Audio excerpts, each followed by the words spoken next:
السلام علیکم ورحمۃ اللہ وبرکاتہ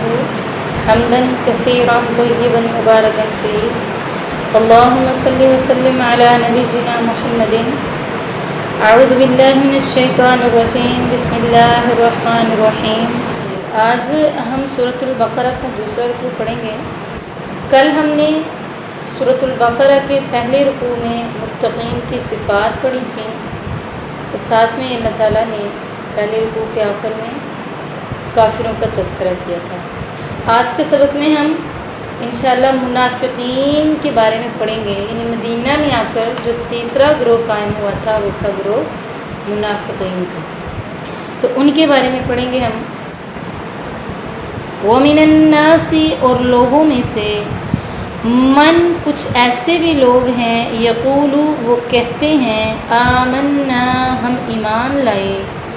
باللہ اللہ پر وبالیوم الآخر اور آخرت کے دن پر وما ہم اور نہیں ہیں وہ بمؤمنین ایمان لانے والے۔ یعنی جب نبی اکرم صلی اللہ علیہ وآلہ وسلم مکہ میں تھے تو مکہ میں تو دو ہی طرح کے لوگ تھے، یعنی ایک کافر تھے اور دوسرے مسلمان تھے۔ تو جو کافر تھے وہ تو ظاہراً انکار کرتے تھے اسلام کا، اور مسلمان جو تھے وہ اقرار کرتے تھے، یعنی نفاق مکہ شریف میں تو ہے ہی نہیں تھا۔ جب نبی اکرم صلی اللہ علیہ وآلہ وسلم ہجرت کر کے مکہ چھوڑ کر مدینہ تشریف لائے تو وہاں پر اوس اور خزرج کے قبائل نے انصار بن کر آپ صلی اللہ علیہ وآلہ وسلم کا ساتھ دیا اور جاہلیت کے زمانہ کی مشرکانہ بت پرستی ترک کر دی، اور دونوں قبیلوں میں سے خوش نصیب لوگ مشرف با اسلام ہو گئے۔ لیکن جو یہودی تھے وہ اب تک اللہ تعالیٰ کی اس نعمت سے محروم تھے۔ ان میں سے صرف حضرت عبداللہ بن سلام رضی اللہ تعالیٰ عنہ نے اس سچے دین کو قبول کیا، تب تک بھی منافقوں کا یہ خبیث گروہ جو تھا وہ قائم نہ ہوا تھا، اور حضور صلی اللہ علیہ وآلہ وسلم نے ان یہودیوں اور عرب کے بعض قبائل سے صلح کر لی تھی۔ اس جماعت کے قیام کی ابتدا اس طرح سے ہوئی کہ مدینہ شریف کے یہودیوں کے 3 قبیلے تھے۔ نمبر 1 بنو قینقاع، نمبر 2 بنو نذیر، نمبر 3 بنو قریظہ۔ اب بنو قینقاع تو خزرج کے حلیف اور بھائی بنے ہوئے تھے، تو جو باقی 2 یعنی بنو نذیر اور بنو قریظہ جو تھے ان کا بھائی چارہ اوس قبیلے کے ساتھ تھا۔ جب جنگ بدر ہوئی اور اس میں پروردگار نے اپنے دین والوں کو غالب کر دیا، یعنی اسلام کی شان و شوکت ظاہر ہوئی، مسلمانوں کا سکہ جم گیا، کفر کا زور ٹوٹ گیا، تب یہ ناپاک گروہ قائم ہوا۔ چنانچہ عبداللہ بن ابی بن سلول ہے تو خزرج قبیلے سے تھا، لیکن اوس اور خزرج دونوں کے لوگ اسے اپنا بڑا مانتے تھے، بلکہ اس کی باقاعدہ سرداری کا اور بادشاہت کے اعلان کا پختہ ارادہ بھی کر چکے تھے نبی اکرم صلی اللہ علیہ وآلہ وسلم کے مدینہ آنے سے پہلے۔ تو ابھی اس کی بادشاہت کا اعلان نہیں ہوا، صرف پختہ ارادہ ہی ہوا تھا کہ نبی اکرم صلی اللہ علیہ وآلہ وسلم مدینہ تشریف لے آئے تو لوگوں نے اسلام قبول کرنا شروع کر دیا، اور اس کی بادشاہت ادھر کی ادھر ہی رہ گئی، کسی نے اس کی بادشاہت کا اعلان نہ کیا۔ اب یہ کانٹا تو اس کے دل میں تھا ہی، اور پھر اس نے جب دیکھا کہ اسلام کی روز روز ترقی ہو رہی ہے، لڑائی میں بھی اسلام کو ہی کامیابی ہوئی ہے، تو ان سارے معاملات نے اسے مخبوط الحواس بنا دیا تھا۔ اب اس نے دیکھا کہ یوں تو کام نہیں چلے گا، تو اس نے سوچا ایسا کرتا ہوں، یہ گیم کھیلتا ہوں کہ بظاہر تو اسلام قبول کرتا ہوں اور باطن میں کافر ہی رہتا ہوں۔ جس قدر جماعت اس کے زیر اثر تھی اس نے ان سب کو بھی یہی ہدایت کی۔ اس طرح اب یہ ایک منافقین کا گروہ مدینہ اور مدینہ کے آس پاس قائم ہو گیا۔ ان منافقین میں الحمدللہ کوئی بھی مکی مہاجر نہ تھا۔ قبیلہ اوس اور قبیلہ خزرج کے متعلق انہوں نے یہ منافقت کی تھی، انہی کے متعلق ان آیتوں میں بیان ہوا ہے۔ یعنی جب وہ ایمان والوں کے پاس آتے ہیں تو کیا کہتے ہیں؟ آمنا باللہ، ہم اللہ پر بھی ایمان لاتے ہیں اور آخرت کے دن پر بھی ایمان لاتے ہیں۔ تو اللہ تعالیٰ فرما رہے ہیں وما ہم بمؤمنین، حالانکہ وہ لوگ تو ایمان لانے والے ہی نہیں ہیں۔ پروردگار عالم نے منافقوں کی بہت سی بد خصلتوں کا ان آیات میں ذکر فرمایا ہے تاکہ ان کے ظاہر حال سے مسلمان دھوکہ میں نہ آ جائیں اور انہیں مسلمان خیال کر کے کہیں اپنا نہ سمجھ بیٹھیں۔ جس کی وجہ سے کوئی بڑا فساد پھیل جائے، یہ یاد رہے کہ بدکاروں کو نیک سمجھنا بھی خود بہت برا اور نہایت خوفناک امر ہے۔ اسی طرح سورۃ المنافقون میں بھی کہا گیا ہے اذا جاءک المنافقون قالوا نشهد انک لرسول اللہ، یعنی منافق تیرے پاس آ کر کہتے ہیں کہ ہماری گواہی ہے کہ آپ اللہ کے رسول ہیں اور اللہ تعالیٰ جانتا ہے کہ تو اس کا رسول ہے، لیکن چونکہ حقیقت میں منافقوں کا قول ان کے عقیدے کے مطابق نہ تھا، اسی لیے ان لوگوں کے شاندار اور تاکیدی الفاظ کے باوجود بھی اللہ تعالیٰ نے ان الفاظ کو جھٹلا دیا، اور سورہ منافقون میں فرمایا واللہ یشہد ان المنافقین لکاذبون، یعنی اللہ گواہی دیتا ہے کہ یہ منافق جھوٹے ہیں، لکاذبون جھوٹے ہیں یہ منافق۔ تو یہاں بھی اللہ تعالیٰ بیان فرما رہے ہیں یہ جھوٹ بول رہے ہیں، وما ہم بمؤمنین،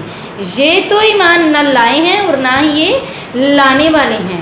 یخادعون اللہ، یہ اپنی طرف سے کوشش کر رہے ہیں کہ وہ دھوکہ دے دیں اللہ کو، والذین، اور ان لوگوں کو آمنوا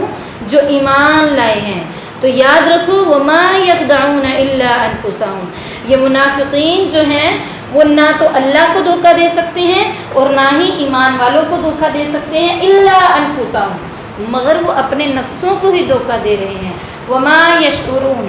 اور وہ اس دھوکہ بازی کو، اس فریب بازی کو جو اپنے نفسوں سے کر رہے ہیں، اس کو وہ نہیں جانتے ہیں۔ فی قلوبہم، ان کے دلوں میں مرض، بیماری ہے، فزادہم اللہ، پس بڑھا دیا ان کو اللہ نے مرضاً، بیماری میں، وَلَهُمْ، اور ان کے لیے عذاب ہے، علیم، دردناک، بما، اس وجہ سے جو کانوا تھے وہ یکذبون، اللہ کی آیات کو جھٹلایا کرتے۔ یعنی کیا مطلب، ادھر بیماری سے مراد ان کی شک اور منافقت کی بیماری ہے، یعنی ان کے منافقت کو، ان کے یہ جو شک و شبہ والی بیماری ہے، اس کو اللہ تعالیٰ نے مزید بڑھا دیا ہے تاکہ یہ اپنی بیماری میں بھٹکتے رہیں۔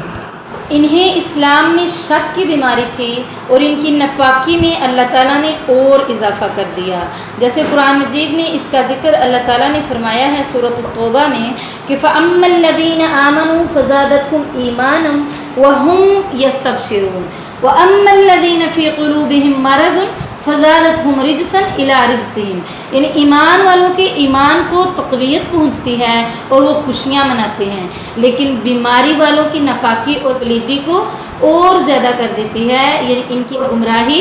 بڑھ جاتی ہے۔ یہ بدلہ بالکل ان کے عمل کے مشابہ ہے، یعنی جو وہ عمل کرتے ہیں یہ سب کچھ ان کے عمل کے بدلہ میں ملتا ہے۔ اللہ تعالیٰ نے ایک دوسرے مقام پر ان منافقوں کے بارے میں فرمایا کہ ان المنافقین فی الدرک الاسفل من النار، بے شک منافق دوزخ کے سب سے نچلے طبقے میں ہوگا۔ اور انہیں منافقوں کی جماعت میں سے رسول اللہ صلی اللہ علیہ وآلہ وسلم نے بعض منافقوں کو اچھی طرح جاننے کے باوجود بھی ان کو قتل نہ کیا۔ بخاری اور مسلم کی روایت میں ہے کہ حضور صلی اللہ علیہ وآلہ وسلم نے حضرت عمر سے فرمایا میں اس بات کو پسند نہیں کرتا کہ لوگوں میں یہ چرچے ہوں کہ محمد رسول اللہ صلی اللہ علیہ وآلہ وسلم اپنے ساتھیوں کو قتل کر ڈالتے ہیں۔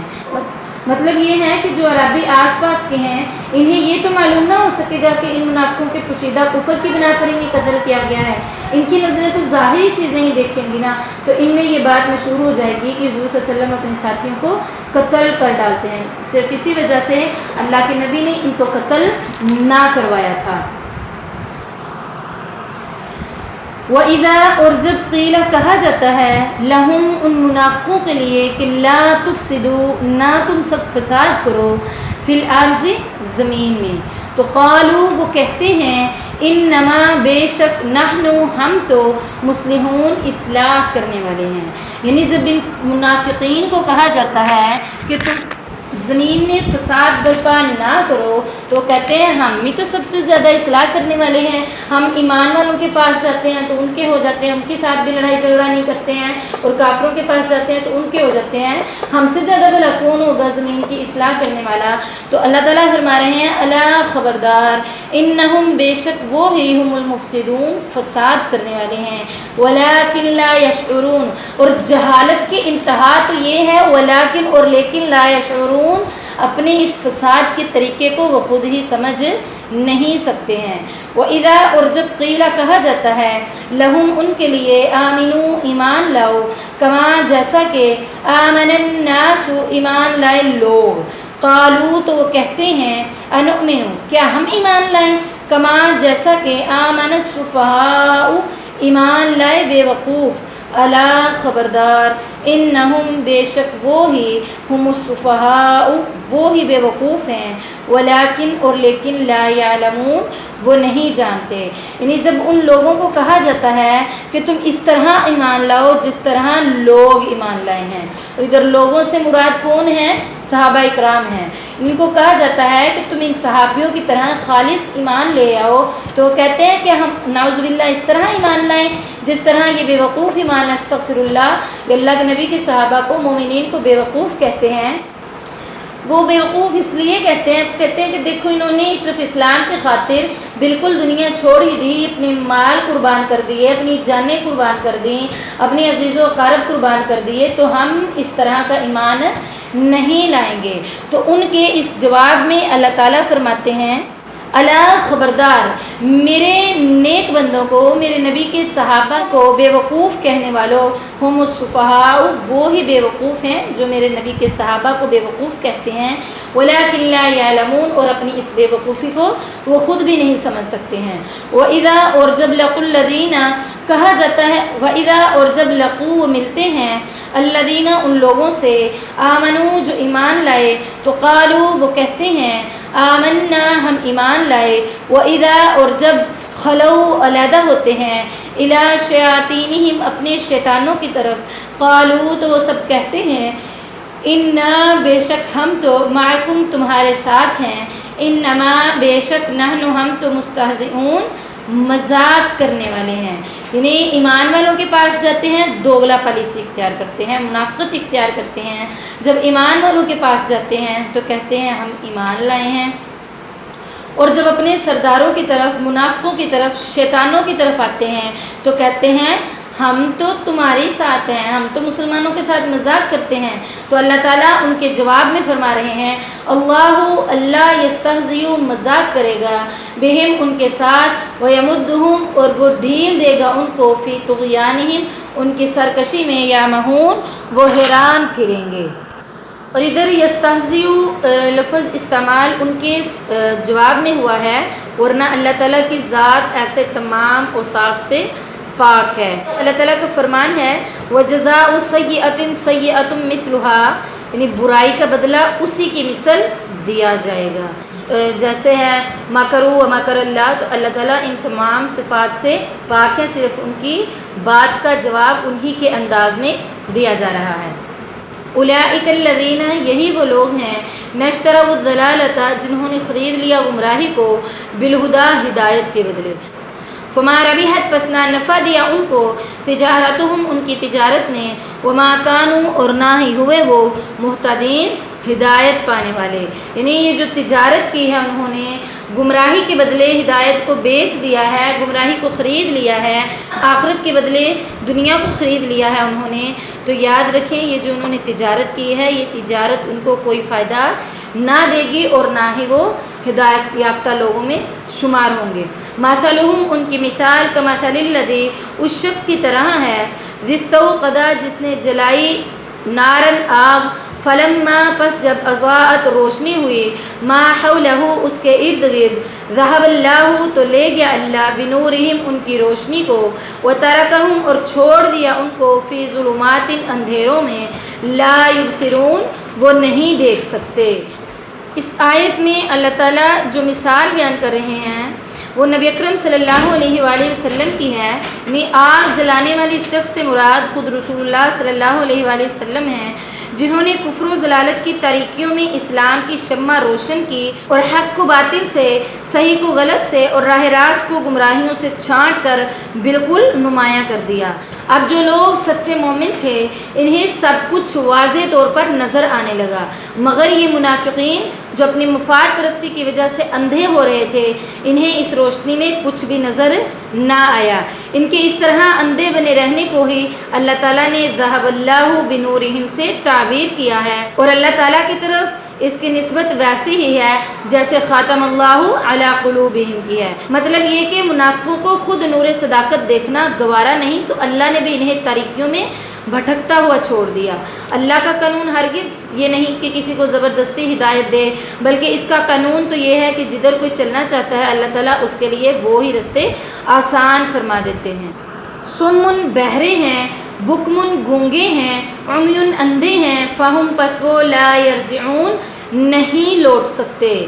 آخر ان منافقوں کی یہ حالت ہو گئی کہ یہ حق بات سننے کے لیے بہرے، حق بات کہنے کے لحاظ سے گونگے اور حق سامنے موجود ہو تب بھی ان کو نظر نہیں آتا تھا۔ فہم لا یرجعون، وہ کسی صورت میں بھی واپس نہیں لوٹ سکیں گے۔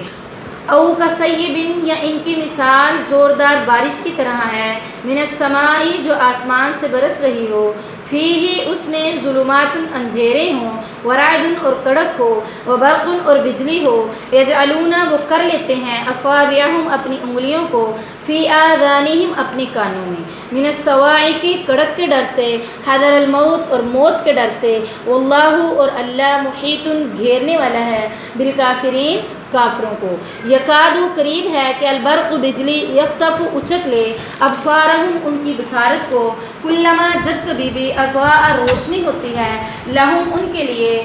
مشو وہ چلتے ہیں، فیہ اس میں، وَإِذَا اور جب اظلم اندھیرا ہوتا ہے، علیہم ان پر، قاموا تو وہ کھڑے ہو جاتے ہیں، وَلَوْ شَاءَ اللَّهُ اور اگر چاہے اللہ، لَذَهَبَ البتہ لے جائے بِسَمْعِهِمْ ان کی سماعت کو، وَأَبْصَارِهِمْ اور ان کی بصارت کو، إِنَّ اللَّهَ بے شک اللہ عَلَى كُلِّ شَيْءٍ قدیر ہر چیز پر قادر ہے۔ اب یہ ایک دوسری قسم کے منافقوں کی مثال بیان کی گئی ہے۔ پہلی قسم کے منافق تو وہ تھے جن کے دل میں کفر ہی کفر بھرا ہوا تھا اور مگر مفاد پرستی کی خاطر مسلمانوں کے سامنے اسلام کا دعویٰ کرتے تھے، اور اب ادھر دوسری قسم کی منافقوں کی مثال بیان ہو رہی ہے جو شک اور تذبذب کا شکار ہیں۔ اس مثال میں زوردار می سے مراد اسلامی احکامات کا نزول ہے جو پے در پے ہو رہے تھے اور جو تمام انسانیت کے لیے رحمت ہی رحمت تھے، اور اس میں تاریکیوں اور کڑک سے مراد وہ مصائب اور مشکلات ہیں جو مسلمانوں کو اقامت دین کے سلسلہ میں پیش آ رہی تھیں،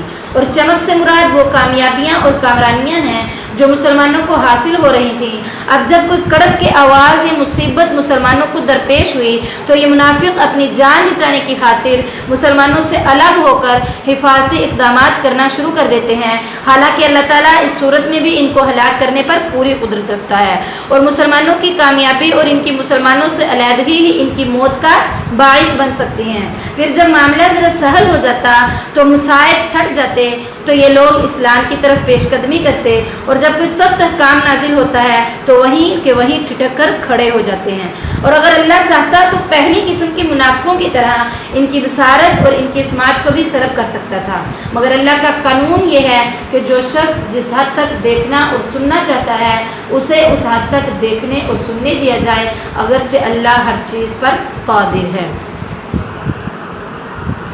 جی آج کا ہمارا سبق مکمل ہوا، الحمدللہ۔ دعا کر لیتے ہیں۔ سبحان ربک رب العزت عما یصفون وسلام علی المرسلین والحمد للہ رب العالمین۔ سبحانک اللہم وبحمدک نشہد ان لا الہ الا انت نستغفرک ونتوب الیک۔ السلام علیکم ورحمۃ اللہ وبرکاتہ۔